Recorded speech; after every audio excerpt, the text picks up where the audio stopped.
Agility boost, strength boost, shield up, Akuma shouted. A surge of energy burst from his hands, rippling through the dungeon hall. One by one, his teammates glowed with different colored auras, swift silver, burning red, deep blue, and radiant gold, each buff settling over them like a second skin. Without hesitation, Akuma extended his palm toward the towering Minotaur. Stun! Ding! Stun successful. 59 second, 58 second. Quick! Attack! It's stunned for a minute, he yelled, voice echoing through the stone chamber. Kale, the swordsman, darted ahead. His blade flashed like a streak of crimson lightning as he delivered a sharp, precise strike. The moment steel met flesh, the Minotaur's stunned expression cracked. Its massive head snapped toward Kale, fury igniting in its eyes. With a guttural roar, it raised its colossal axe. Before the axe could fall, Bastion, the tank, slammed his shield into the ground and stepped in front of Kale. The Minotaur's axe collided against Bastion's shield with a deafening clang, pushing him back 1 step, 2 steps, 3 steps, until he finally steadied himself after 10 staggering retreats. At that same moment, Vex appeared behind the Minotaur like a flicker of shadow. His daggers slashed deep into its leg. The beast grunted, stumbling 2 steps back, struggling to maintain its balance. Kale rushed forward again, but this time the Minotaur had regained its senses. Its axe whipped around, blocking his attack with a forceful swing that sent a shockwave through the air. Suddenly, boom! A blazing fireball slammed into the Minotaur's side. Flames exploded outward as Elara, the mage, flicked her hair back with a confident smirk. "Take this, you overgrown buffalo!" Akuma's eyes stayed glued to his stats window. His mana bar dipped lower. 67%? Still okay, but dropping too fast. A sharp gasp drew his attention. Bastion, the tank, was about to take a direct hit. Akuma thrust his staff forward. Shield! Barrier! A shimmering wall formed just in time, deflecting the blow. "Guys, slow and steady," Akuma shouted, breath quickening. "We have enough mana. Don't engage too hard. Just bleed it slowly." But Kale shook his head, eyes burning with ambition. "We don't have time for that. Today, we're clearing this dungeon." Before Akuma could argue, Kale raised his voice for everyone to hear. "Everyone, attack!" Akuma's stomach twisted, but he knew resisting was pointless. Gritting his teeth, he poured more buffs onto the party, layering buffs over buffs. As Elara's mana regenerated, she immediately conjured another fireball and hurled it forward. The Minotaur's gaze snapped to her, its nostrils flared, rage boiling, and it lunged. Damage absorb. Akuma cast the buff on Elara instantly, but the beast's power was overwhelming. Its strike launched her backward. She soared through the air and crashed hard into a pile of jagged stones. "Elara!" Selena, the healer, sprinted toward her, hands already glowing as healing spells flowed into the injured mage. Akuma didn't waste a second. He raised his hand again. Stun! The Minotaur froze mid-roar, locked in place once more. Bastion, Vex, and Kale immediately tore into it with everything they had. Their weapons flashed, shadows twirled, shields crashed, and the chamber filled with violent echoes of battle. A burst of white light engulfed the Minotaur, and when it faded, only loot remained on the ground. The room filled with cheers. Kale jogged forward and rummaged through the glowing drops, listing everything aloud.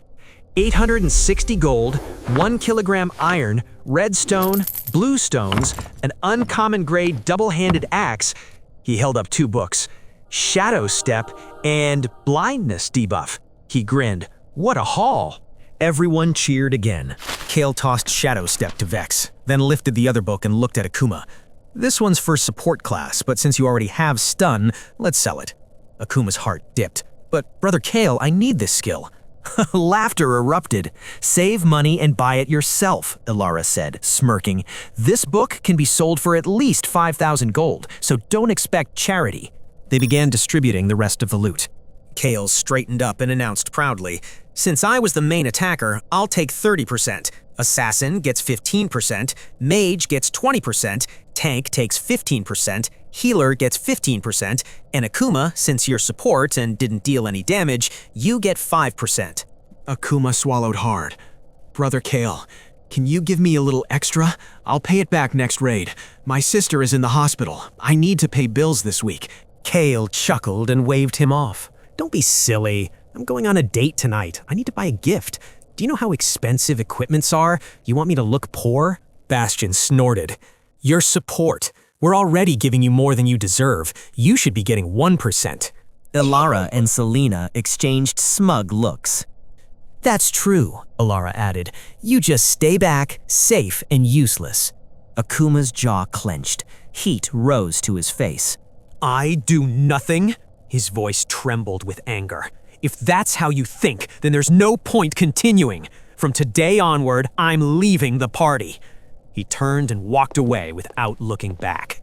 For a moment, silence fell, their expressions twisted into shock. Where are you going, you bastard? Ilara shouted. You're lucky to be with us. Get back here. But Akuma didn't stop. Kale scoffed. Let him go. In a week he'll come crawling back begging, and we won't take him. Laughter followed him as he walked away. Kale stretched his arms. Let's head back. But Bastion called out, confused. Kale, who's carrying the bag? The oversized supply bag sat abandoned on the ground. Akuma had always carried it. Ilara clicked her tongue. Damn that Akuma. Couldn't he leave after we reached the city? She huffed arrogantly. Just carry the bag, let's go. Vex immediately refused.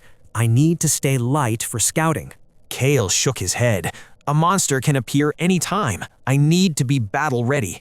Everyone's eyes slowly drifted toward Bastion. What? He barked. This shield is already heavy. What if something attacks? If I'm slow to block, you all will die. Everyone frowned.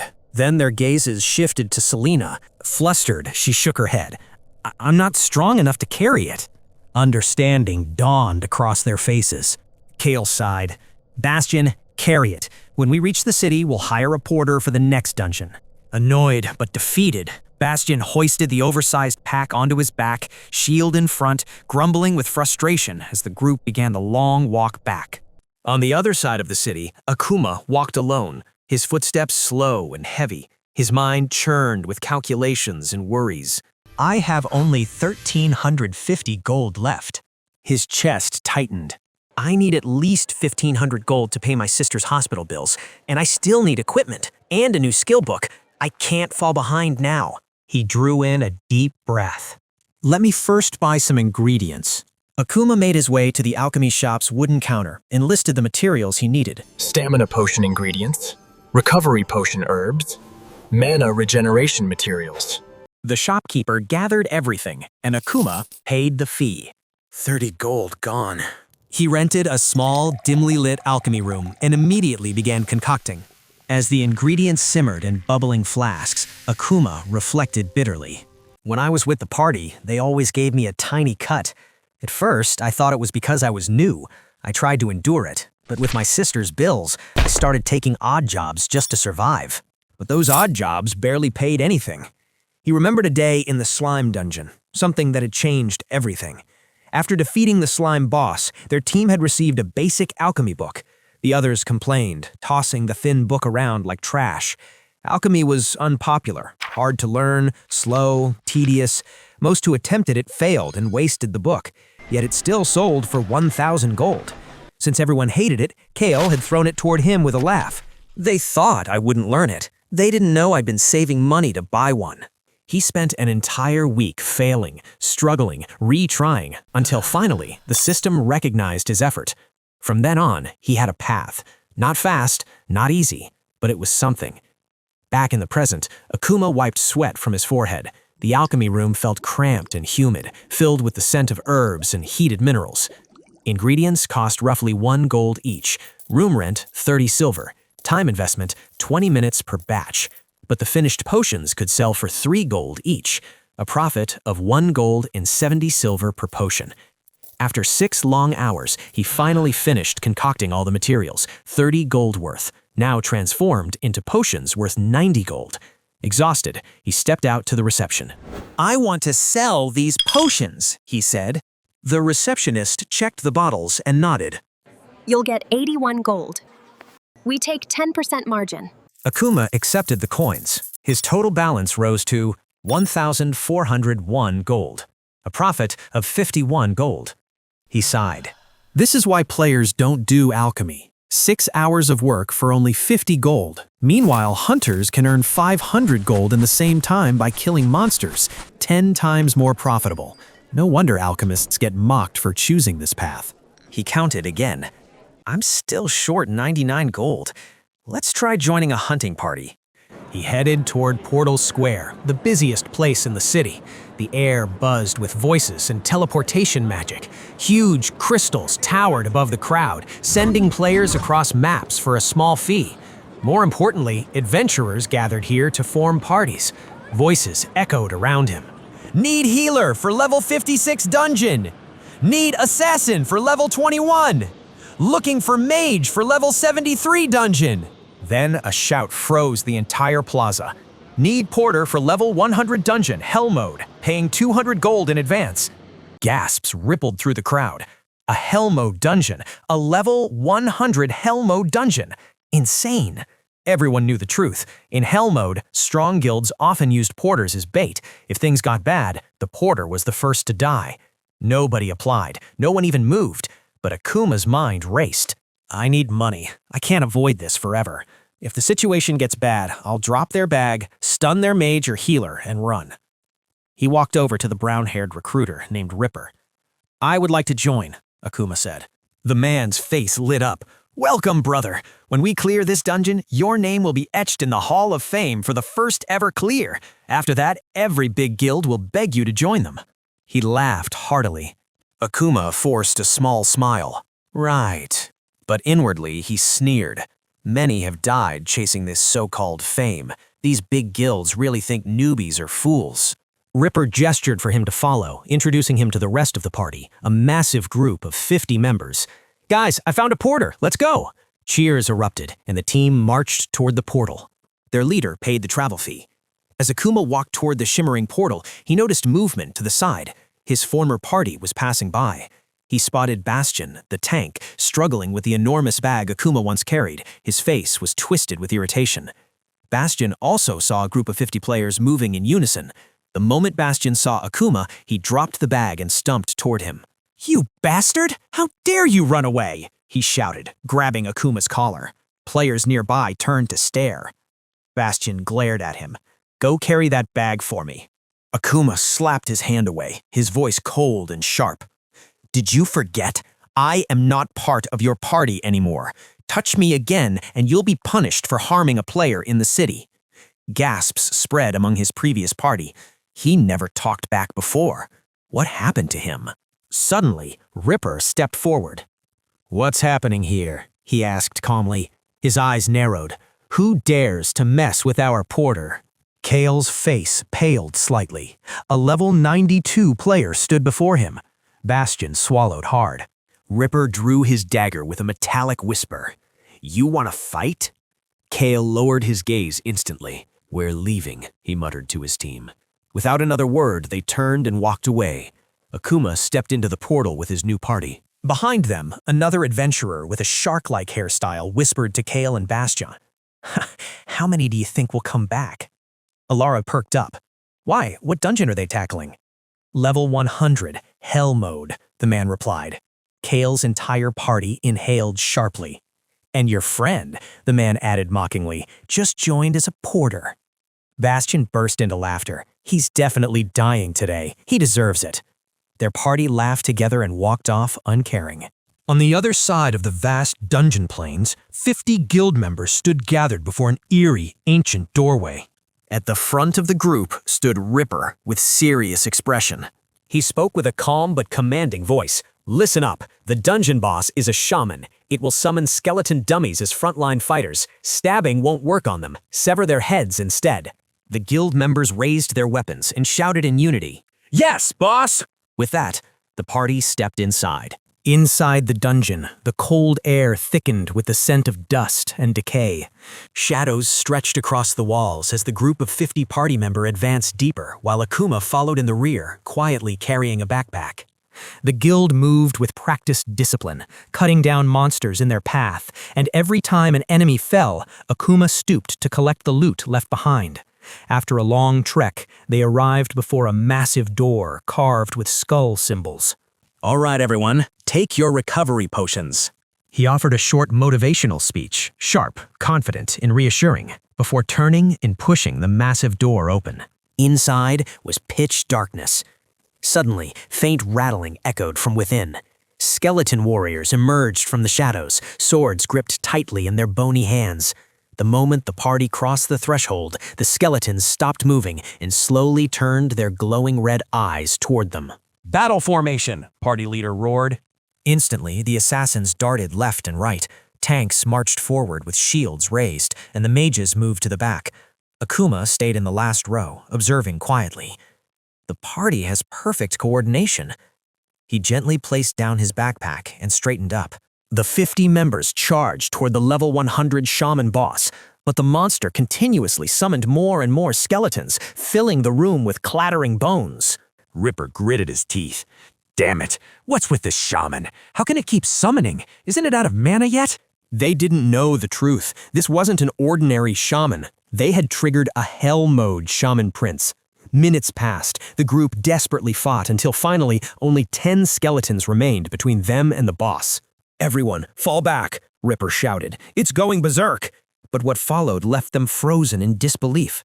The shaman prince suddenly snapped his staff in half, pulled out a glowing blue orb, and produced a dagger from the shadows. Before anyone could react, he slashed his own throat. Thick black blood poured down as he chanted with a gurgling voice. A terrible chill ran down the Ripper's spine. "Assassins, attack now!" he yelled. But it was already too late. The shaman prince collapsed, and in the exact spot where the corpse fell, a massive figure emerged, a towering shaman king, level 1000. The monster looked down at the prince's corpse and let out a chilling, amused laugh. "Are you all strong? Good. You will make fine soldiers for my army." He raised his hand and instantly summoned thousands of player-like warriors with hollow, lifeless eyes. Shock spread through the party. What? Level 1000 in a level 100 dungeon? How is this even possible? Then suddenly, ding! Anomaly detected in the game. Fixing error in 59 seconds, 58 seconds. The Shaman King clicked his tongue. Tsk, damn this restriction. Let's see if you can survive a minute. Ripper regained his composure. "Everyone, defend. We just need to hold for 1 minute." But the moment he finished speaking, a shockwave blasted out from the Shaman King. Half the party collapsed instantly. Ripper cursed. Damn it, just the first attack is this powerful? Behind the chaos, Akuma stood pale, trembling. Am I going to die? This is my first high-rank dungeon. I was foolish. I should never have been this greedy. Ripper shouted again. Keep moving! Don't stop! A blade suddenly pierced through his chest from behind. His eyes widened in horror. These summoned players can use skills? This is unfair! His body pixelated and vanished. Panic erupted. Screams filled the dungeon as some players were burned alive by fireballs, others froze into ice sculptures, limbs flew across the ground, and more were torn apart by arrows. A few detonated themselves with tags, taking skeletons down with them, but it wasn't enough. Within 20 seconds, the entire guild had been slaughtered. Only one survivor remained, Akuma, shaking behind a boulder. Damn it! Why is this happening? He hissed under his breath. If a player dies, they can't log in for a month. They lose 10 levels and all their equipment is gone. When he looked up, the Shaman King was already staring directly at him. Akuma's heart nearly stopped. A sword swung at him from the side. He barely managed to activate shield in time. There's no way I can survive this, he whispered, trembling. Then something caught his eye. Loot dropped from the Shaman Prince. Among the items was a dark purple book pulsing with energy. Can this skill summon skeletons? He sprinted toward the loot, activating shield and tossing out quick stuns to delay the incoming soldiers. In one desperate motion, he grabbed the book, pressed it against his chest, and instantly learned it. Summon! He shouted. 10 skeletons burst from the ground. They lasted less than a second. Dozens of blades pierced Akuma's body. System message. You died. Suddenly, Akuma jolted awake in his rundown apartment, the VR helmet still strapped tightly to his head. His heart pounded as he sat back on the creaking bed and tried to log back into the game. A cold system message flashed before him. You died. Time for re-login, 29 days, 23 hours, 58 minutes. He slammed his fist on the mattress. Damn it! Why did I join that party? I lost more than I could ever earn back, and now I can't cash out my 1,400 gold for a month. He ran a frustrated hand through his hair and muttered, I need to pay this month's rent and bills. I need to buy supplements, and most importantly, I need to keep up with my sister's hospital expenses. He reached for his phone. The screen illuminated his tired face. Balance. 12 gold. Pathetic. He forced himself up from the bed and headed outside. The streets were nearly empty, yet the air buzzed with floating holographic ads, massive 3D banners promoting Odyssey Online. It was everywhere, unavoidable. He sighed heavily. Ever since this game appeared out of nowhere, the world had changed. People stopped working regular jobs and began making money in-game. No one knew who created it or where the technology came from, but overnight, schematics for gaming pods and VR helmets flooded the internet, and companies worldwide began manufacturing them. And no matter which device people used, the moment it connected to the internet, it detected only one download, Odyssey Online. Everyone rushed in, dreaming of becoming powerful mages, unstoppable swordsmen. But reality hit fast. Classes weren't chosen, they were assigned after a beginner mission. Akuma sighed again. From the beginning, my playstyle was staying in the back, guiding players, and I'm not athletic anyway. So the system gave him the support class. At first, he didn't mind, he preferred safety, but the in-game community saw support players as burdens. Slowly, the support class became the lowest-ranking group in the gaming world. Some support players reinvented themselves, making potions, crafting artifacts, forging weapons. Soon, those professions became extremely profitable, but they required money to start, money that Akuma didn't have. That was why he'd been trying to save up, to buy crafting skills, open a small shop, and finally change his life. He soon reached the bank building. I hope they give me a loan. Inside, he walked straight toward a counter. I need a loan, he said. The receptionist offered a professional smile. Of course, sir. What will you be offering as collateral? Akuma pulled out a hologram card and placed it on the counter. This is my game ID. I have 1,400 gold inside, but since I just died, I can't withdraw it for a month. I need 2,000 gold now. I'll return it in 3 months. The receptionist scanned it, and her smile faded. Sorry, sir, your Sybil score is too low. The bank cannot issue a loan. Akuma exhaled shakily. I'm also a level 1 alchemist. I can make basic potions. If you give me more time, I'll return everything, with interest. Sir, she replied politely, to join the bank's in-game guild, you must be at least a level 5 alchemist. Akuma sighed, defeated, and stepped out of the bank. Immediately, a man with a rat-like face approached him with a sly grin. Brother, need money? Akuma stared at him. Damn it, I don't want to sell my organs. Brother, not selling organs, he said bluntly. The rat-faced man laughed softly. We can give you 5,000 gold. What do you want in return? Akuma asked. Either return 15,000 gold in 3 months, or make potions worth 15,000 gold. Or sign a contract to work for our guild for 10 years. You have to do dungeon runs for 10 years. Payout split is 95-5. Akuma's expression darkened. Damn, these black-hearted guilds. They buy slaves for dungeon runs, earn money while sitting safely outside, and then use the very gold taken from these slaves to buy more slaves. He took a breath. Can you give me 6 months to repay 15,000 worth of potions? The rat-faced man smirked wider. For 6 months, the repayment becomes 35,000. Akuma frowned in disgust. Just then, his phone vibrated. Central City Hospital flashed on the caller ID. His heart twisted. He declined the call. He looked up and said quietly, Let's sign it for 3 months. The rat-faced man showed all his teeth.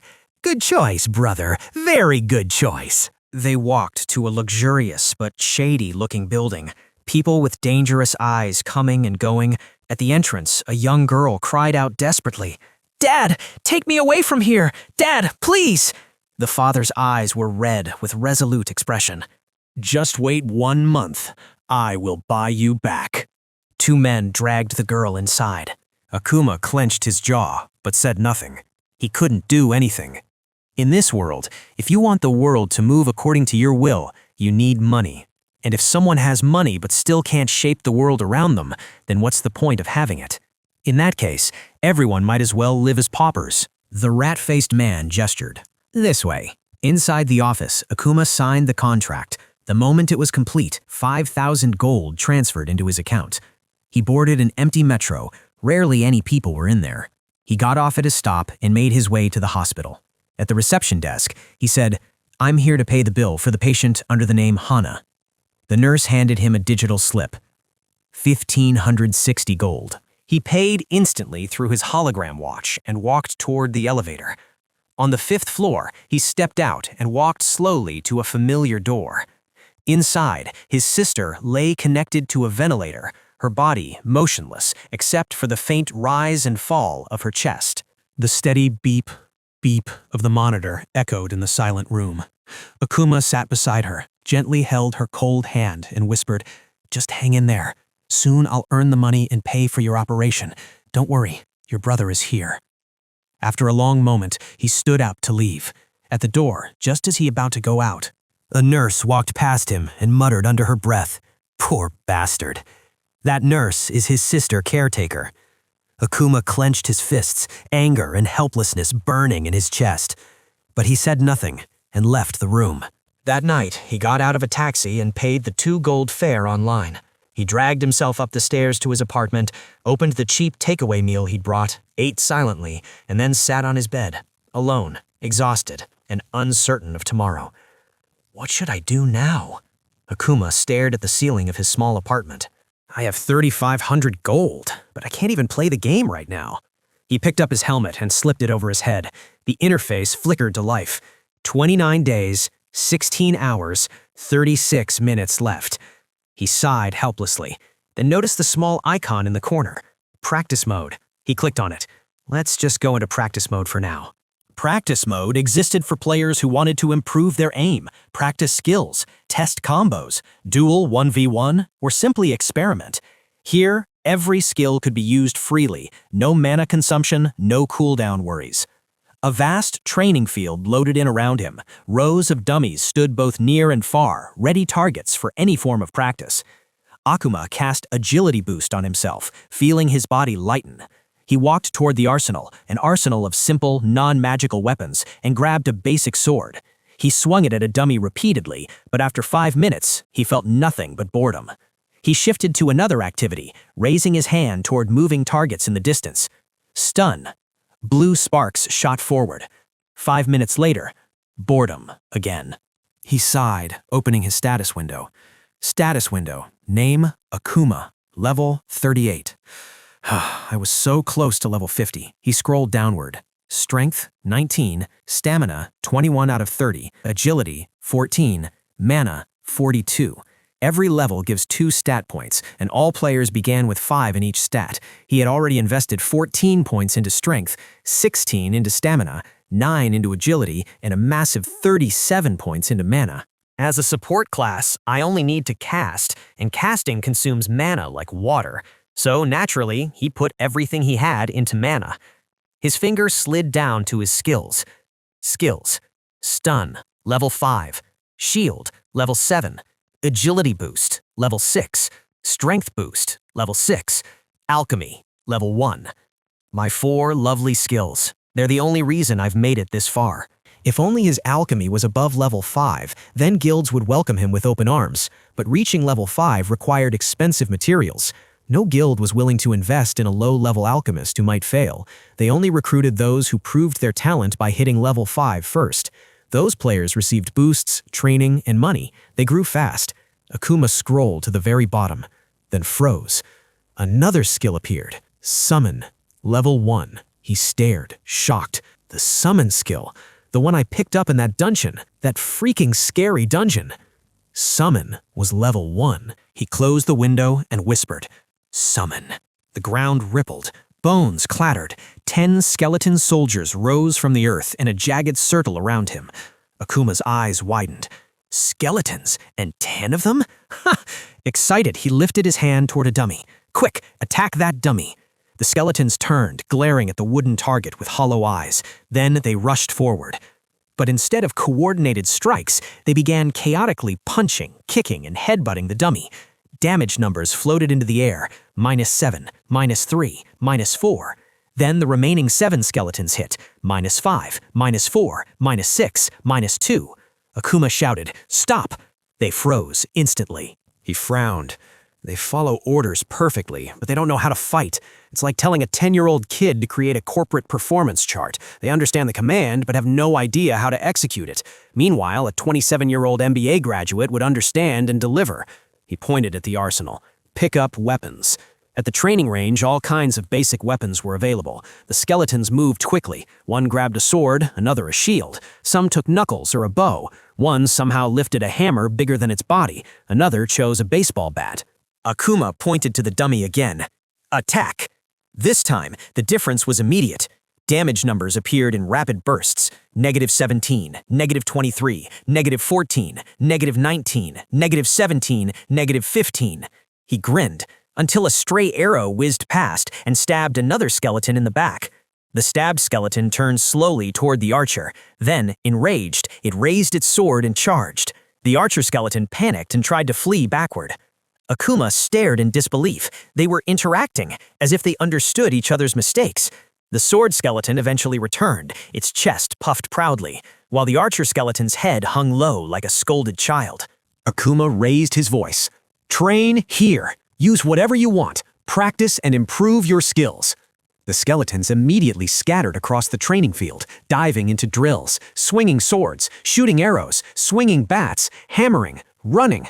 Akuma cast Agility Boost on one of the running skeletons. It stumbled, fell face first, stood back up, then ran even faster the second time. He blinked. My skill works on them. He left them to train. Days passed, then weeks. 15 days had gone by in practice mode. The skeletons, once clumsy and clueless, now fought with precision. They moved like true warriors. Akuma felt a pride he hadn't felt in years. Weeks turned into nearly a month. Finally, the band lifted. That morning, he lay on his bed. A bright screen popped up in front of him. He slowly reached forward and pressed Login. Akuma materialized on the cobblestone street of the city, dressed in the humiliating default attire, a plain white shirt and loose brown pants. Dying in this game comes with a massive penalty. He checked his storage. Empty. He rushed toward the in-game bank. The moment he opened his account, 1,285 gold shimmered before him. I lost over 100 gold on me too. Great. At least this much survived in the bank. In this world, PKers roamed everywhere, killing players for their loot. After countless complaints, the devs had introduced an in-game bank, allowing players to store money safely, unless they were dumb enough to carry it around. Akuma deposited his remaining 3,500 gold. His balance rose to 4,785. I need money, a lot of it. That debt isn't going to pay itself. He glanced down at his pathetic beginner outfit. Clothes can wait. Right now, survival mattered more. Let's just hit a dungeon first. He headed to a blacksmith shop, approached the counter and said, 10 basic weapons. These were the cheap ones his skeletons preferred. The receptionist smiled politely, barely hiding her amusement. Another newbie wasting 9 extra gold to check which weapon suits him, instead of practicing in training mode. But at least I get my commission, she thought. Akuma stored the weapons and made his way to the portal square. He already knew the dungeon he wanted. Level 23, Mystic Bloom. A paradise for alchemists because of its rare herbs, and its monsters were considered relatively weak. He walked toward the entrance, but a guard stopped him. That dungeon is full at low and medium difficulty. What about hard mode? Akuma asked. Is there space? The guard stared at his clothes, his sad beginner clothes, and sighed. As a newbie, you should start with level 1 through 5 dungeons first. I'm level 38, Akuma said sharply, revealing his level above his head. The guard blinked. Gen Z these days, no one understands their fashion sense anymore. He waved him through. 30 gold. Akuma paid and entered the portal. He blinked as a dim, glowing forest unfolded around him. Luminous herbs blanketed the ground in soft radiance. Mystic Bloom Dungeon lived up to its name. Akuma grinned. Perfect. I just need herbs. Soloing a dungeon boss? Only rankers can do that. He raised his hand dramatically. Come forth, my army! 10 skeletons burst from the ground. Akuma flushed with excitement. If I had hundreds behind me, gods, that would look so damn cool! For now, 10 was more than enough. He summoned the basic weapons. Take these. Each skeleton selected their weapon with excitement. After moving ahead, Akuma crouched beside a glowing herb, plucked it carefully, and held it up and told them to look for herbs like this. The skeletons nodded and scattered, collecting herbs and bringing them back. He gave them bags. Put everything in here. The skeletons lifted their chests proudly, saluted, then sprinted off with comically oversized bags strapped to their bony backs. If any monster appears, attack and protect me, Akuma ordered. He cast agility boost, strength boost, and shield up. His mana bar dipped heavily. 20 mana for summoning, 9 mana for buffs, 11 left. I seriously need mana potions. While some skeletons gathered herbs, others engaged wolf monsters, goblins, and slimes. Akuma collected every monster drop he could find. 2 hours later, everyone looked exhausted. All right, stop. We're done. Let's go. Akuma unsummoned the skeletons. He lifted his overstuffed bag and sighed. I need a spatial ring soon, but the cheapest one costs 20,000 gold, not even available directly. The guilds buy every one the instant it appears in the market. He stepped out of the portal. People stared. Look at this newbie, abandoned his party and walked out alone. City rules are saving his life. If we weren't in town, I'd snatch that bag from him. Akuma tightened his grip and walked away without looking back. In the city, PvP was forbidden. Knights would arrest defenders instantly, putting them in jail and banning them for 7 days. No one dared risk it. Akuma rented an alchemy room. Inside, he emptied his bag and went back to the reception desk. He sold all his iron, gems, and monster materials for 2,000 gold. Then he bought every herb the dungeon didn't have, his total material value reaching worth 8,000 gold. He returned to his room and began brewing. A good potion maker had a 30% success rate. Akuma had 20%. He brewed for 30 minutes. A single low-grade health potion materialized. Alchemy skill +1, 54 out of 100. Great, only 46 more potions to reach level 2. He sighed. Tiring as hell. If only someone helped me sort herbs. Then he froze. Wait. He summoned his skeletons.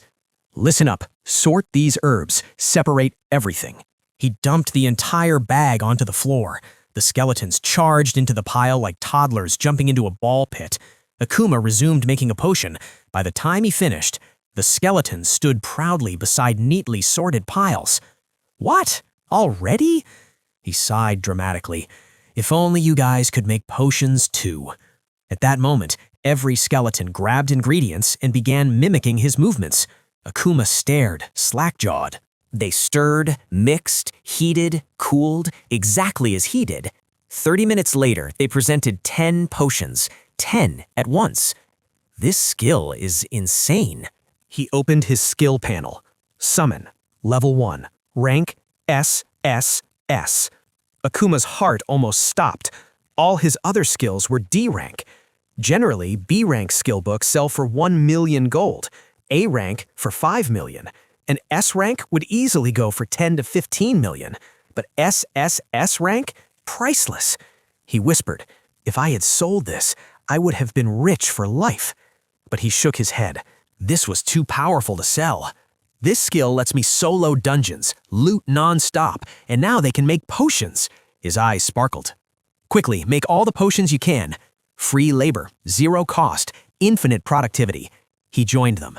10 exhausting hours passed. He held 20 finished potions of his own. The skeletons handed him around 160 more. Good work, he said sincerely. He stored everything and headed to the marketplace. He listed all 180 low-grade potions. They sold for 486 gold. Nice. If all the herbs become potions, I'll have about 24,000 gold. His heart raced. If I pay off my debt, I will still have 9,000 gold left after that. A system message rang. Your summon skeleton skill can now be upgraded to level 2. What? How? What's the requirement? He opened the upgrade window. Upgrade requirements. 20 skeleton essence, 4 out of 20. Rust bone fragment, 1 out of 10. 10,000 monster bones, 231 out of 10,000. Dark core chief level, 0 out of 1. Akuma froze. I need to upgrade this skill as fast as possible. But buying all that material, that's expensive. Dark Core alone will cost at least 100,000 gold, and it needs to be chief-level monster. He sighed and headed back to the alchemy room. Inside, a mountain of potions waited. His skeletons hadn't stopped working. Akuma grinned. With this money, I can buy new gear and re-enter a high-level dungeon. Meanwhile, deep within the dungeon's shadowy confines, Akuma's previous party was struggling to survive. Kale, the red-haired swordsman, swung his blade with desperate fury, but the steel merely glanced off the monster's thick hide. He cursed, his voice echoing against the damp stone walls. What is happening? Even after dealing this much damage, why are these monsters not dying? Suddenly, a massive orc loomed over him, raising a heavy, spiked club. Kale stumbled back, barely avoiding the crushing blow. Bastion, the yellow-haired tank, lunged forward to defend his leader. He raised his shield, bracing for impact, but the orc's strength was overwhelming.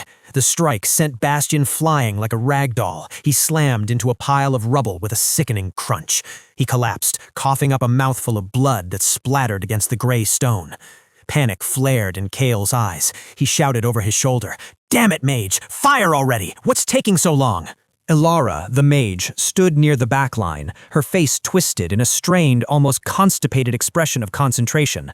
Sweat beaded on her forehead as she struggled to channel her energy. "Wait a minute, it's still charging!" Damn it, Ilara thought bitterly, her hands trembling. Why did Akuma have to leave this party? When he was here, he would seamlessly boost my mana fill. I could shoot 4 or 5 fireballs in rapid succession. Now, without him, I'm hardly able to fire 2 before the fight ends. Frustrated, she turned her glare toward the new supporter standing nervously behind her. "Hey, you bastard, give me a mana boost. What are you doing just standing there?" The new porter, who was visibly trembling under the weight of the party's supplies, snapped back.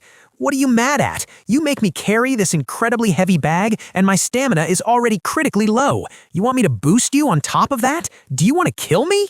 Ilara gritted her teeth. "Chess, useless idiot. Our old porter used to boost us constantly while carrying the bag. Why can't you?" The porter shuffled the heavy strap on his shoulder. "If that's the case, why did you guys kick him? Give me a stamina potion and a mana recovery artifact, then and only then can I boost you. Or if I don't carry your bags, maybe I can manage to boost you guys thrice." While they argued, the battle raged on. Vex, the assassin, saw an opening and tried to strike from the shadows. However, the orc was deceptively fast. It moved its free hand and slapped Vex out of the air. The assassin hit the ground hard, rolling backward to gain distance. "Damn it," Vex thought, clutching his side. "My speed is too slow without a buff." He scrambled toward the porter, desperation in his voice. "Give me an agility boost, now!" The porter shook his head. "Can't do it. I'm already out of mana." Kale, seeing Bastion injured and the lines collapsing, realized they were outmatched. He gritted his teeth in humiliation. "Let's fall back. We will tackle this dungeon some other time." Outside the dungeon entrance, the air was fresh, but the mood was toxic. Kale marched up to the porter and roughly grabbed him by the collar, shoving him back. "You weak bastard," Kale shouted, spitting the words. "Why can't you do anything right? You are useless. Get out of here." The porter slapped Kale's hand away, his own temper flaring. "Who wants to work with you weaklings anyway? You can't even land a single hit without a strength boost. Pay my fees, quickly." Kale glared at him, his face red with rage. He dug into his pouch, retrieved 5 gold coins, and threw them at the man's feet. "Get lost." The porter looked down at the paltry sum on the ground, then looked back up with disbelief. 100 gold for the hiring fee. You made me carry the bag, which is extra, and I boosted you guys 1 time in the dungeon at 5 gold per boost, plus the bag fee and base rate, it's 150 gold total. Who are you giving this pocket change to? Bastion, wiping blood from his lip, stepped forward angrily. "What? You want 150 gold for doing nothing? Our previous porter used to do everything for 30 gold, yet you are asking 5 times that." The porter didn't back down. "Who are you trying to scam? This is the standard market rate for a porter. Pay up, or I will file a formal complaint to the Adventurers Guild." The threat of the guild hung in the air. Kale clenched his fists, realizing he had no choice. "All right, take it and go." He tossed the remaining gold to the man. The porter snatched the money, counted it quickly, and walked away down a different path without looking back. Ilara watched him go, then turned to Kyle. Why did you give him the money? That was a fortune. What should we do now? Kyle dusted off his armor, his arrogance returning. Let's bring Akuma back to the party. We will offer to pay him 50 gold. When he learns about that kind of pay, he will come running back, wagging his tail. The rest of the party exchanged glances and grinned. Yeah, right. He'd be crazy to refuse. Meanwhile, in the quiet solitude of his alchemy room, Akuma placed a stopper in the final vial.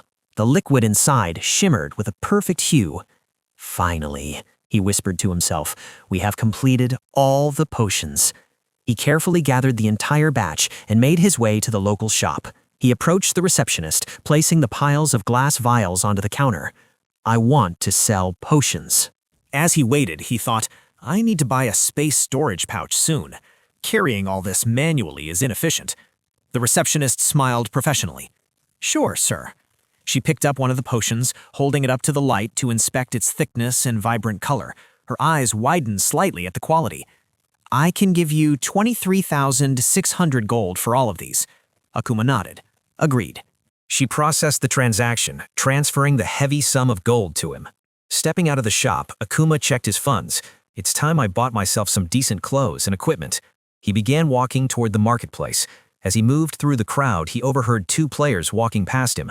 Hey, don't you want to attend the auction? One asked. It's the annual auction. We can find something really good there. Hearing this, Akuma paused. I should go to this auction too, he thought. Might find something there. Soon he reached the grand auction house.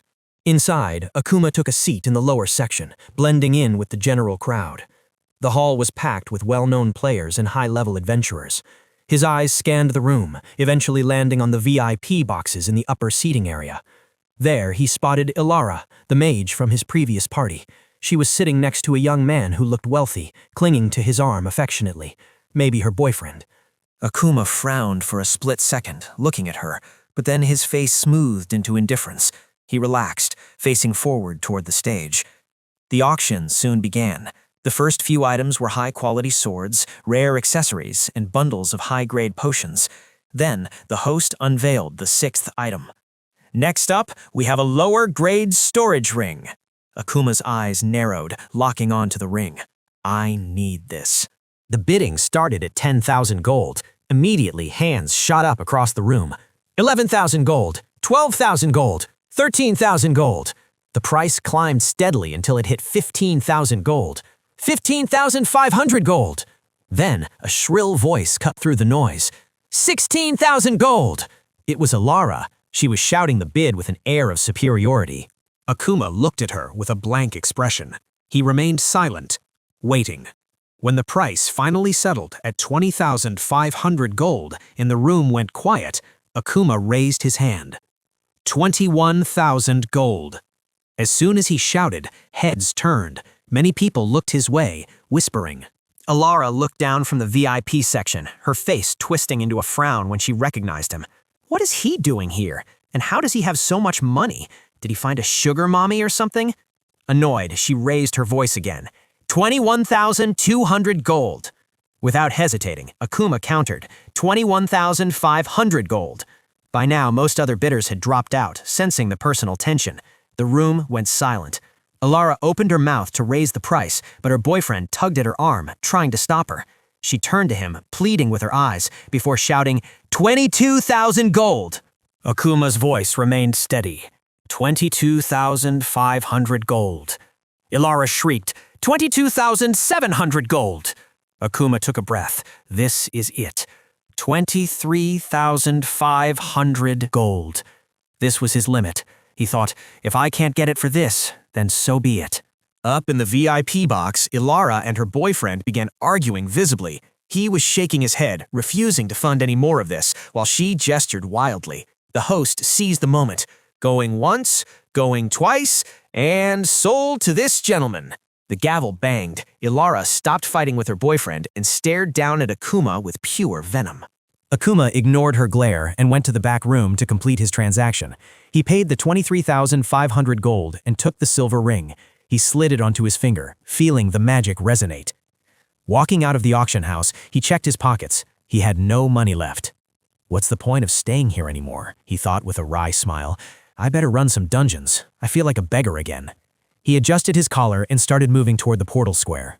Some time later, Elara called her party to the square. Selena the healer, Bastion, Vex, and Kale gathered around her. As soon as they were assembled, Elara spoke, her expression still twisted with anger.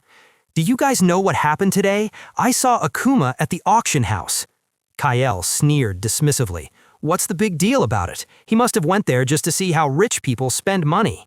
Elara shook her head vigorously. No, he actually participated in the auction. He bought a storage ring worth over 23,000 gold. Bastion's jaw dropped. What? He bought a storage ring worth 23,000 gold? Damn it! I have been saving for a ring for months, and so far I have accumulated only 4,000 gold. Where did he get over 23,000 gold? Kale's eyes narrowed, calculating. He remained calm. Why are you guys shocked? Think about it. Maybe he took a huge loan to buy this ring. Maybe he wants to become a professional porter, and the ring is an investment. He smirked, looking at his team. This is actually good for us. If he wants to pay off a loan of that size, he needs a party to run dungeons desperately. At this time, if we extend our hand to him, he will come running at us. The party members looked at each other, the logic sinking in. Their shock turned into grins. Right, Bastion said, laughing. How else could he have that much money in such a short time? He must have taken a loan for it. As they were discussing this among themselves, Selena, the healer, suddenly looked into the distance. She squinted. Is that Akuma coming here? Everyone looked to the side. Sure enough, Akuma was walking toward the square. Kale straightened up, a smug smile playing on his lips. Perfect timing. Soon, Akuma reached the vicinity of his former party. He tried to walk past them, but Kale, the red-haired swordsman, stepped directly into his path, blocking his way with a sneer. Akuma, look at you, Kale mocked, scanning Akuma's status with a critical eye. Did you die inside a dungeon? You have lost 10 levels. What happened? Were you not able to find any party that would take you? He crossed his arms, assuming a benevolent posture. All right, I'm feeling generous. Get back to the party. We will give you 50 gold as your cut, but in exchange, you have to give me the storage ring you just bought. He grinned, convinced the offer was irresistible to a desperate man. Akuma looked at them expressionlessly, his eyes cold and unyielding. No need. I am good on my own. Just then, Bastion, the yellow-haired tank, stepped forward and shouted, his face flushing with anger. You bastard! We are inviting you back and even giving you a raise. What more do you want? Akuma shifted his gaze to the large man. Do not talk to me. Hire yourself a new porter with that 50 gold. Do not disturb me. Without waiting for a response, he sidestepped them and walked straight to the portal guard stationed near the large glowing gates. I want to tackle the level 60 dungeon, Akuma said calmly. Hell mode. The guard paused, looking the young man up and down. He sighed internally. Another fool who thinks he can solo a dungeon. He'll be dead in minutes. Outwardly, the guard kept his face neutral. 100 gold. Akuma paid the fee without hesitation. As the transaction completed, the portal swirled, shifting into a deep, ominous crimson. He stepped forward and vanished inside the red dungeon. Watching from a few meters away, Kale and his party were stunned. Tackling a hell mode dungeon solo? Elara whispered, her eyes wide. Does he have another death wish? He already lost 10 levels. If he dies again, he'll be ruined. She looked at Kale anxiously. What should we do? He did not join the party. Kale stared at the swirling red vortex, his ego bruised by Akuma's dismissal. We will tackle that dungeon too. What? Vex asked, surprised. If he sees us clearing that dungeon while he struggles, Kale explained, a smirk returning to his face, he will surely understand that he can't tackle the dungeon solo. He will see how powerful we are compared to him. He will come crawling back to us. Confident in his plan, Kale led the group to the portal guard. Excuse me, he asked, gesturing to the portal Akuma had just entered. At which level dungeon did he go? The man before us. The guard looked at the full party of 5. He nodded to himself, analyzing their gear. Now this looks like a proper party. With their current levels, they can easily conquer a level 52 dungeon in easy mode. He replied professionally. That fool just went into the level 60 dungeon. Hell mode. The color drained from the party's faces. Level 60? At hell mode? Bastion stammered. Cal hesitated for a fraction of a second before his pride took over. Open that portal. We want to tackle that dungeon too. From behind him, Ilara reached out to grab his shoulder. Kale, wait! We can't do this, can we? We have never tackled a dungeon above level 56, and even that was on easy mode. It was difficult enough then. Vex, the assassin, chimed in, stepping back nervously. Yes, she's right. Hell mode is too much for us. Think about it, Kale. Kale's face darkened, his patience snapping. You guys are too scared. How long do you want to keep tackling low-level dungeons? It's time we up our game. He glared at them until they shrank back. We are going in. The team looked at each other, fear evident in their eyes, but they nodded slowly. Okay, let's go. The guard watched them, shaking his head slightly. Another bunch of ignorant people, he thought. They don't know that all dungeons in the 10s, like level 50, 60, 70, are mob dungeons. They have to fight a massive horde of monsters, yet they want to tackle it with only 5 members? They too have a death wish. So be it. He spoke loudly, breaking their huddle. That will be 100 gold per person, 500 gold entry fees. Kale paid the heavy sum with a scowl. Then, squaring their shoulders, the party stepped inside the red dungeon. The transition was instant.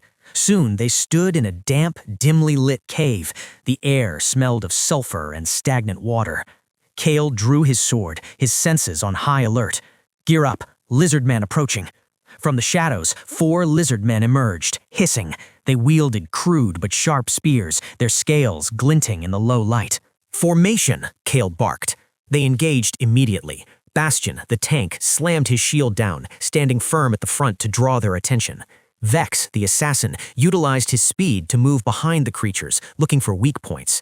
Kale exchanged heavy blows with the lead monster, his sword clashing against the spear shaft. In the backline, Ilara, the mage, began charging her spells, while Selena, the healer, kept a watchful eye on their health bars. The fight was intense, but manageable. However, just as they began to find their rhythm, the sound of scurrying feet echoed from deeper within the cave. After only a minute of combat, 8 more lizard men rushed into the cavern, their shrieks filling the air as they joined the fray. The party's formation wavered. They were outnumbered. On the other entrance of the dungeon, Akuma crouched silently behind a massive moss-covered boulder. He watched with cold, calculating eyes as a patrol of lizard men marched by. One of them, lagging slightly behind the group, wandered off. Seeing his opportunity, Akuma summoned a skeleton warrior from the black mist. Go, Akuma whispered to the undead minion. Attract that straggler. Bring him here. The skeleton turned its hollow gaze toward the lizard man and gave a stiff nod. It crept silently from behind the boulder, moving with surprising stealth for a pile of bones.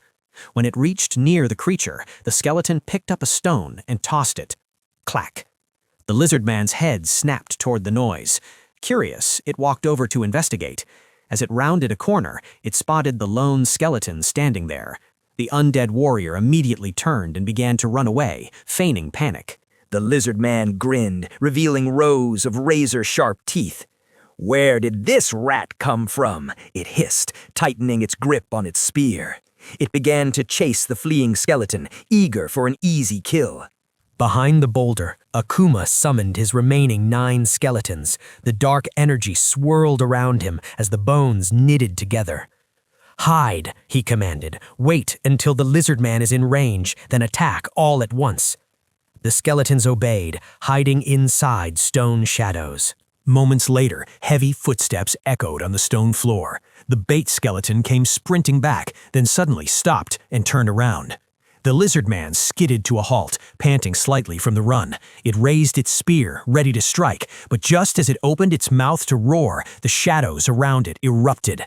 9 skeletons lunged simultaneously. Swords and arrows pierced the monster from every angle before it could even process the ambush. The lizard man looked down at its chest in disbelief, blood gushing from a dozen wounds. It collapsed without making a sound, dead before it hit the ground.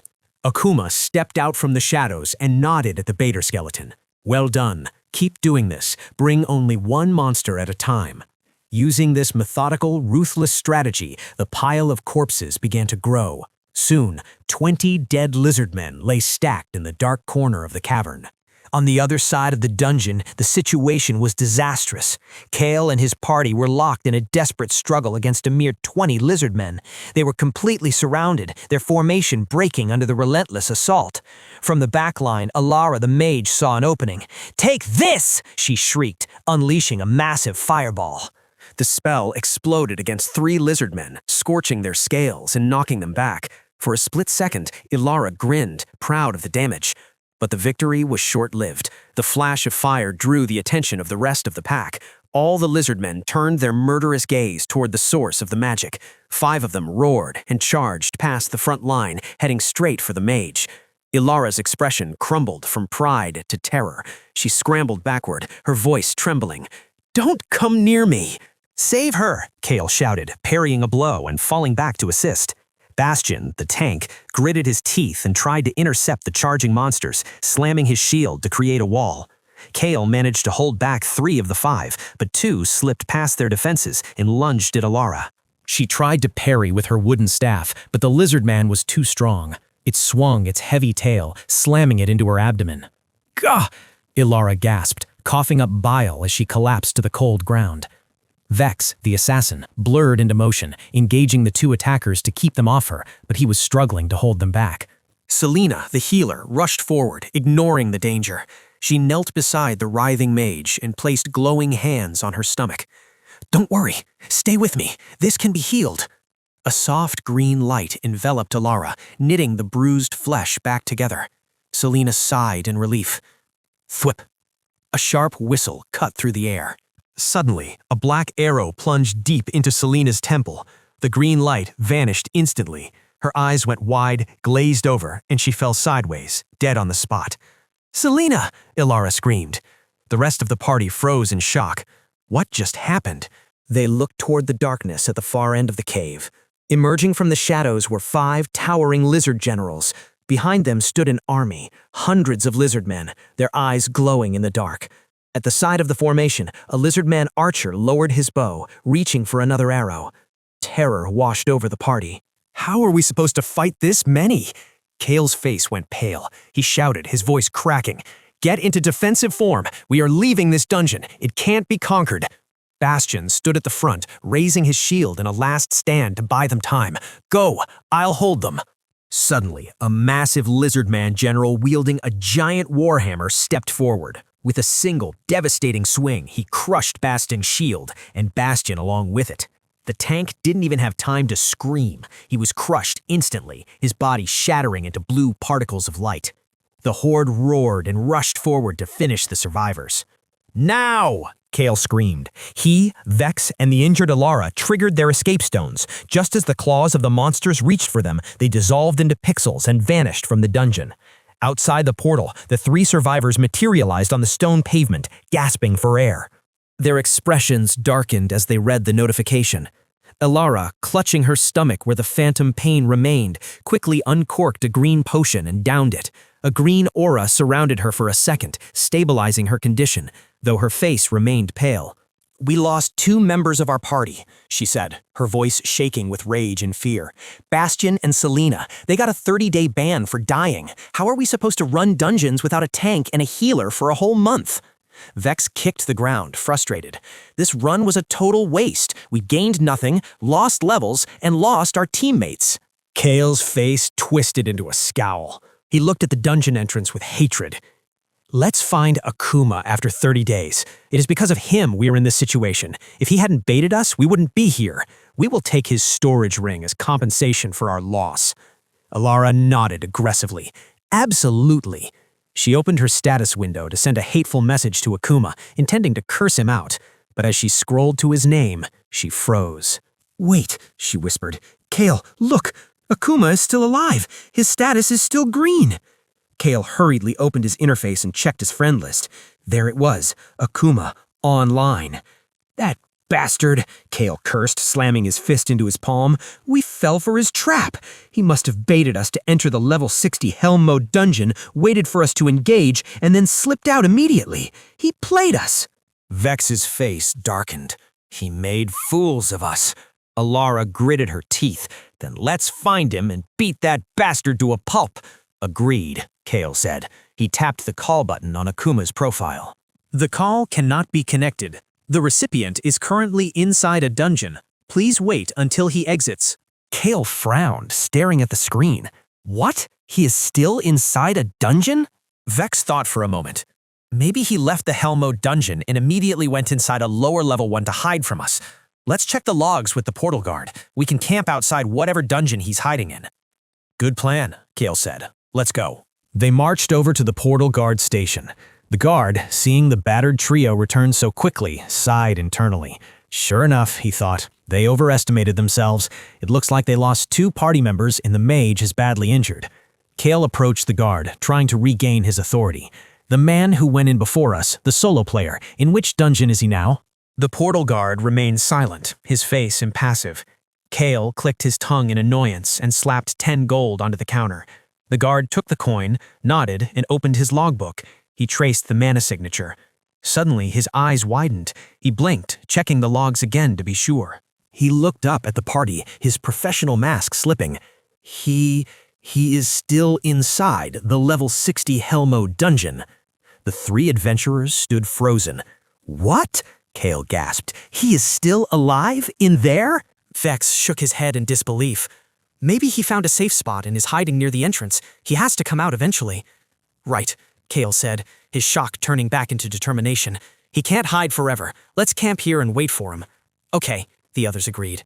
Deep within the dungeon, Akuma stood over the fading corpse of a lizard general. He swiftly collected the loot, storing the weapons and gold into his inventory with practiced efficiency. He opened his status window to check his progress. Level 49. Just 1 level short of crossing into level 50.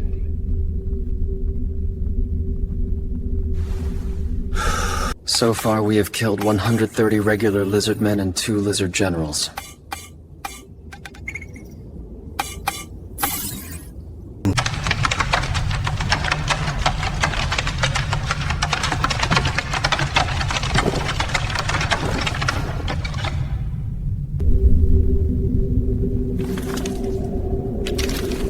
Do you want us to follow you?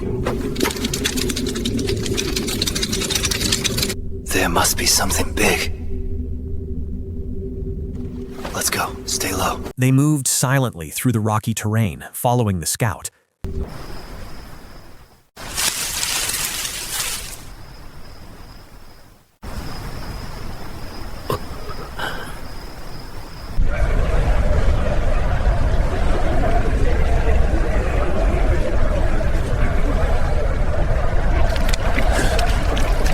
We have to kill this many lizard men to clear this dungeon. Impossible. We are not strong enough. If we keep tackling them one at a time, it will take days. Worse, they will eventually notice their patrols are missing. Once they realize something is wrong, they will swarm us. If that happens, I will surely die.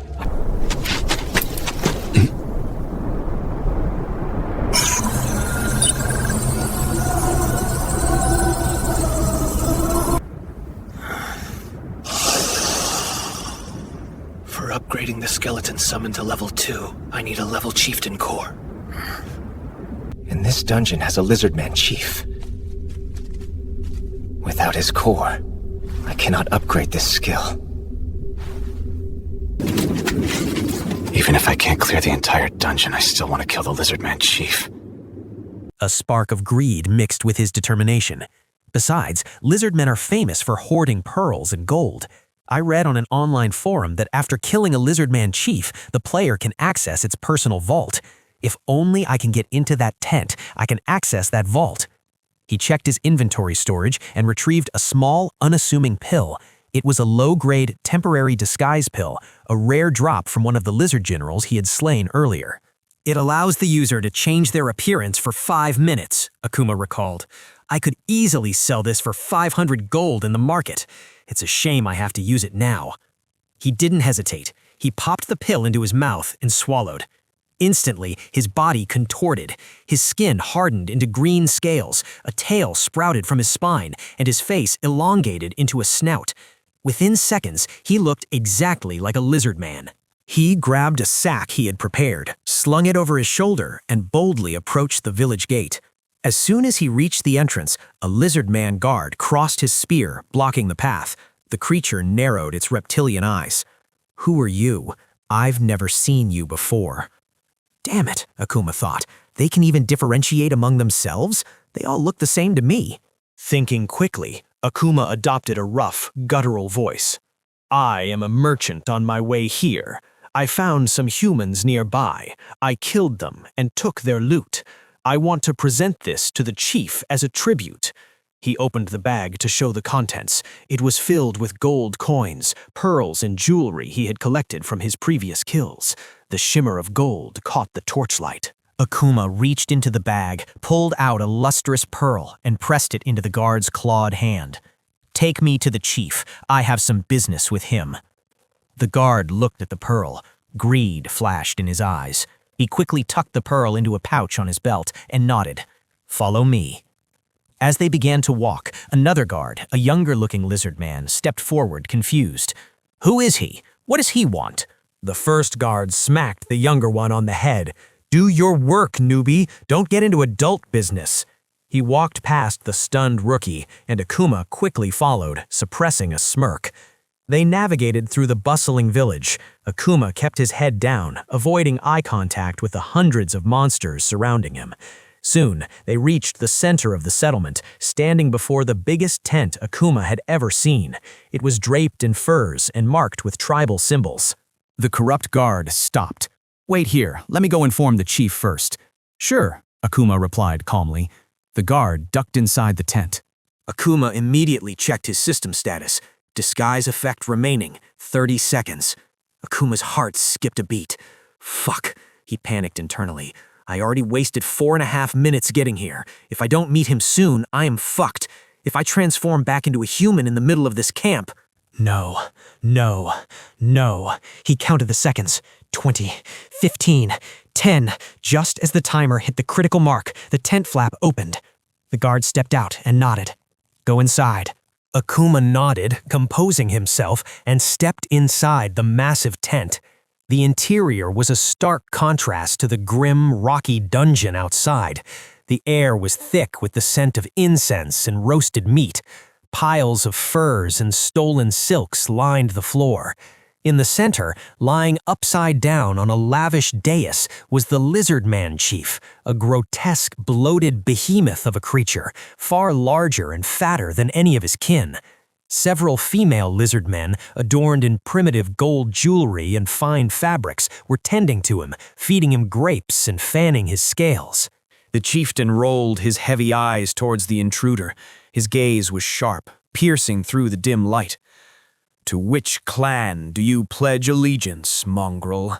the chief rumbled, his voice deep and vibrating with authority. Akuma froze. Fuck, he thought, his mind racing. Are lizard men divided into clans? The forums didn't mention this. Before he could concoct a lie, a soft chime echoed in his ear. System message. Disguise duration has ended. A shimmer of light enveloped his body. The green scales faded. The tail dissolved into mist, and his snout retracted. In the blink of an eye, the lizard man merchant was gone, replaced by a human standing in plain leather armor.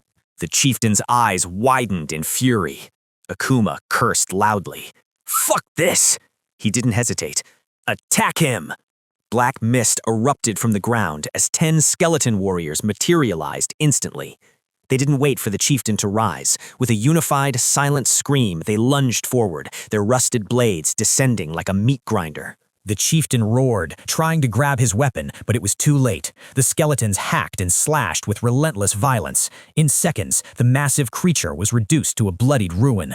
The lizard man chief slumped against his dais, coughing up a mouthful of dark blood. He looked at his decimated body, then glared at Akuma with dying hate. "Attacking. Cowardly," he wheezed. "You have no warrior's honor." Akuma sneered, his face cold. "Honor is for the dead. I prefer the gold." System message. You have slain the Lizard Man Chief. Dungeon cleared. Grade C, due to bypassing minor enemies. Respawning in 2 minutes. Sure enough, Akuma muttered, reading the notification. Bypassing the guards in the village lowered my clear grade, but I don't care. Chaos erupted in the tent. The female lizard man shrieked in terror and scrambled toward the exit to alert the guards. Akuma made a move to stop them, but they were too fast. They were already screaming outside. He turned back to the dais. The chieftain's body dissolved into blue particles of light, leaving behind a mound of loot. Akuma swept it all up without checking the stats, shoving items into his inventory. Finally, his hand closed around a pulsing, dark object. Dark core, chieftain level. Finally, Akuma breathed, holding the item aloft. The last piece. He quickly unsummoned the skeletons to reset their state, then opened his skill window. Upgrade. System message. Requirements met. Skeleton summon upgraded to level 2. He didn't have time to celebrate. He immediately resummoned his full limit, now 20 skeletons, and pointed toward the main entrance of the tent. "Block the door," he commanded. "Fight back with all your might. Buy me time." The skeletons formed a wall of bone and steel just as the angry roar of the village outside grew deafening. Akuma turned and sprinted toward the back of the tent, where a heavy curtain concealed a private chamber. He tore it open and stepped inside.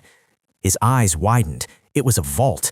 Piles of gold coins, rare pearls, elemental orbs, and stacks of skill books lay scattered across the floor in glistening mounds. "Jackpot," he whispered. He began shoving everything into his storage ring, handfuls of skill books, stacks of gold. He worked with frantic speed. But after only a few seconds, a harsh buzzer sounded in his head. Inventory full. Akuma froze, looking at the room. He had barely made a dent. What? He looked at the piles of treasure still covering the floor. At least 80% of the loot was still there. "Fuck!" he screamed in frustration. "My storage ring is too small. If only I had a high-grade storage ring." Outside the main flap, the sounds of battle were ending. His skeletons were breaking. He checked his connection to them. 4 left. He had no choice. Akuma's body began to glow as the dungeon timer hit 0. He shattered into pixels and vanished from the vault, leaving a fortune behind. World announcement. Congratulations to player Akuma, the first person to successfully clear level 60 Hell mode. Regional announcement. Congratulations to player Akuma, the first person to successfully clear level 60 Hell mode. The message appeared in bold, golden text, hovering in the sky for every player in the region to see. In the town square, the bustle of the crowd stopped. Silence descended, followed immediately by an explosion of chatter. "What? Did you see that? A solo clear on Hell mode? We've only heard of top guilds or full parties clearing high-level dungeons. Who is this guy? Is Akuma a hidden ranker?"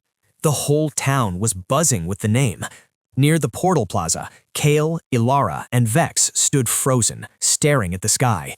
"Fuck," Kale hissed, his face twisting in disbelief. "How did Akuma clear the dungeon solo? No way it's true. Did the system make a mistake?" Vex shook his head slowly. "The system is absolute, Kale. It doesn't make mistakes." He actually did it," Ilara whispered, fear creeping into her voice. While they stood there, paralyzed by shock, a flash of light materialized near the portal exit. Akuma appeared. He kept his head down, pulled his hood tight, and quickly merged into the thick crowd, walking right past his former teammates without them noticing. "Fuck, why the announcement?" Akuma gritted his teeth as he navigated the throngs of people. "Why didn't it give me an option to hide my name? Now I have a target on my back." He hurried to the merchant district, ducking into a large general store. He approached the receptionist lady, slamming his inventory bag onto the counter. "I want to sell items," he said urgently. He placed everything except the skill books and herbs. The receptionist began processing the massive haul. Weapons from the generals, pearls from the vault, the jewelry from the chief. Her eyes grew wider with every item she appraised. Finally, she tallied the total.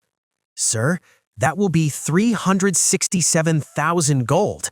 Akuma blinked, shocked. "This much?" He realized why the big guilds monopolize the high-level dungeons. The profit margins are insane. He suppressed a grin. "Okay, deal." He took the money card, checked his balance, and immediately logged out. In the real world, in a small, dimly lit room, a young man sat up in his bed. He pulled the VR helmet off his head, shaking out his sweaty hair. "I finally did it," he whispered to the empty room. "I finally collected enough money for the operation." He didn't waste a second. He threw on a jacket and rushed out of his apartment, running all the way to the city hospital. At the reception, he was breathless. "I need to see Dr. Eris. It's urgent." Moments later, he was in the doctor's office. The doctor, a weary-looking man with graying hair, looked up from his files. "Doctor," Akuma said, his voice trembling with adrenaline, "I want my sister to go through the mana clearance operation, immediately." Dr. Eris sighed, taking off his glasses. "Akuma, look, we've discussed this. Your sister, Hana, is stable. She can hold on for maybe 2 more years. You don't need to panic. But more importantly, come up with the money first. We cannot operate on a patient without the fees being settled. It's hospital policy." Akuma stood tall. "I have the money. How much do I need to pay right now?" The doctor looked at him skeptically. "It will cost you 350,000 gold credits. I know it's a massive sum for someone in your position, but I cannot—" Akuma pulled out his phone. He opened his banking app, typed in the hospital's code, and hit pay. "Doctor," Akuma said intensely, "I paid the fees online. Check it. Perform the operation."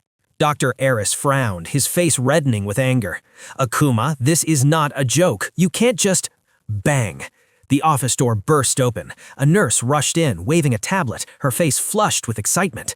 Dr. Eris," she shouted. "Accounting just confirmed it. Someone just transferred 350,000 credits for patient number 31 for the mana clearance operation." Dr. Eris froze. He looked at the nurse, then slowly turned his gaze back to Akuma.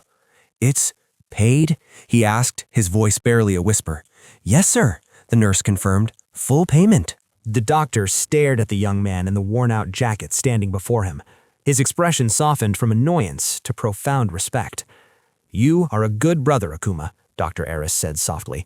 "I will try my best to make sure your sister recovers." He stood up, grabbed his coat, and marched out toward the surgical wing. Akuma walked to the waiting area outside the operation theater. He collapsed onto a chair, letting out a breath he felt he had been holding for years. He checked his phone balance. "After paying the operation fees, I am still left with 17,000 gold. He leaned his head back against the wall, a smile spreading across his face. "Soon, I will pay off my remaining debts. I can make more potions with my 20 skeletons to generate passive income. I'll open multiple branch stores and sell my goods directly to bypass the middlemen." He closed his eyes, imagining the future. "Happy days are finally in front of me," he thought again, letting the smile linger. Suddenly, his phone buzzed in his hand. Assuming it was a notification about his remaining bank balance, he lazily lifted the device to his face. He unlocked the screen and watched a continuous spasm of notifications flooding the display. Ping, ping, ping, ping. His brow furrowed. What is going on? He tapped the notification icon. The numbers were scrolling up so fast they were blurring. 99 plus friend requests, 500 plus private messages. His chest tightened. He opened the public forum. Cold dread crawled up his spine. The entire front page had been swallowed by a single name. Akuma. Thread? Who is Akuma? First solo hell mode dungeon clear. Thread. Is Akuma a GM or a bug abuser? Thread. Buying Akuma's identity, 10,000 gold. Akuma's throat went dry. His thumb hovered over the screen, unmoving. The announcement, he realized, a heavy pit forming in his stomach. I miscalculated. I dragged a spotlight straight onto my back. Then he saw it. The thread pinned at the very top. Crimson red. Impossible to ignore. His breathing stalled. The post was authored by Ragnar, Vice Guild Leader of Blood Moon, the undisputed apex guild of the region. Bounty issued to the player Akuma. His finger trembled as he opened it. The message was brief, merciless. To Akuma. You have 24 hours to present yourself at our headquarters and surrender the Chieftain's Core and the strategy guide. Refusal or evasion will result in a kill order. We will hunt you until your level is reduced to 0. We will ensure you never log into this game again. The replies flooded. Thread. The fuck? Akuma is finished. He'd better crawl to Blood Moon while he still can. Thread. Yeah, right. Remember the last party that defied Blood Moon? They're still locked out of the game. Accounts ruined. Haha. Thread. Wild Lily Guild offering protection to Akuma in exchange for Chieftain's Core. Akuma stared at the screen. The red letters burned into his vision like a brand. He didn't shake. He didn't panic. He exhaled slowly, heavily, as if releasing something buried deep inside him. The sterile calm of the hospital room felt distant, irrelevant. Predators had noticed him, and they were already closing in. I need to get stronger. If you enjoyed this original story, don't forget to like, subscribe, and drop a comment if you want to see what happens next. There are many more stories waiting for you on my channel. Go check them out. Your support means everything, and it keeps me motivated to create more epic content like this. See you in the next one.